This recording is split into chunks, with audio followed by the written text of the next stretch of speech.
കേരള പൊളിറ്റിക്സിൽ, പ്രത്യേകിച്ച് കോൺഗ്രസ് രാഷ്ട്രീയത്തിൽ അതീവ രഹസ്യമായി വെച്ചിരിക്കുന്ന ഒരു സംഭവത്തെ ഇവിടെ റിവീൽ ചെയ്യുകയാണ്.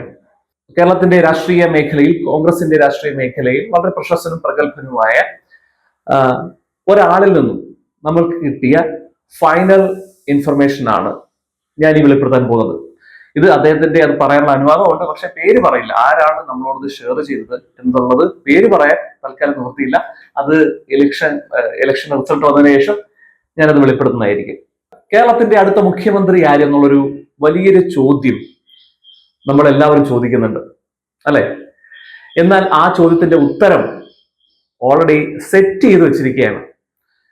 ഇലക്ഷനാണ്, നമുക്ക് പറയാൻ കഴിയില്ല എന്താണ് അടുത്ത ആരാണ് ഇവിടെ തെരഞ്ഞെടുക്കുന്നത് പറയാൻ കഴിയില്ല. എങ്കിലും നമുക്ക് കിട്ടിയ ഇൻഫർമേഷൻ, സർവേകളുടെ അടിസ്ഥാനത്തിൽ ഇനി അടുത്തത് കേരളം ഭരിക്കാൻ പോകുന്നത് കോൺഗ്രസ് മന്ത്രിസഭയാണ് എന്നുള്ളതാണ് ഏകദേശ റിപ്പോർട്ടുകൾ കിട്ടിയിരിക്കുന്നത്.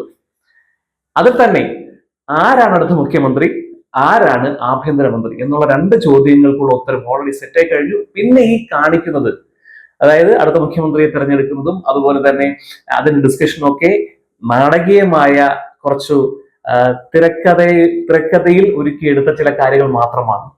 ഇനി നമുക്ക് റിവീൽ ചെയ്യാം എന്തൊക്കെയാണ് അടുത്ത മാസം 9 തീയതി കഴിഞ്ഞാൽ, അതായത് മെയ് 9 കഴിഞ്ഞാൽ എന്താണ് സംഭവിക്കുന്നത് പറഞ്ഞുതരാം.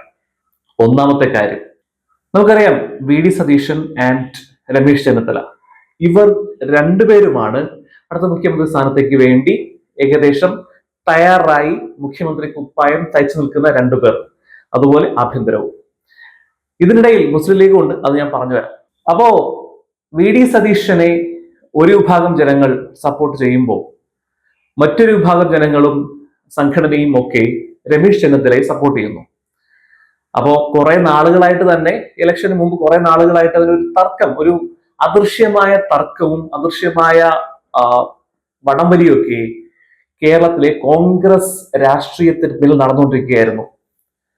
അങ്ങനെ ഈ ഒരു ഇലക്ഷന് കുറച്ച് ദിവസങ്ങൾക്ക് മുമ്പ് അദൃശ്യമായി നടന്ന പല പ്രശ്നങ്ങളിലൂടെയും ഉരുത്തിരിഞ്ഞു വന്ന ഒരാശയം ഈ രണ്ട് വിഭാഗങ്ങളും ഹൈക്കമാൻഡും അംഗീകരിച്ചിരിക്കുകയാണ്.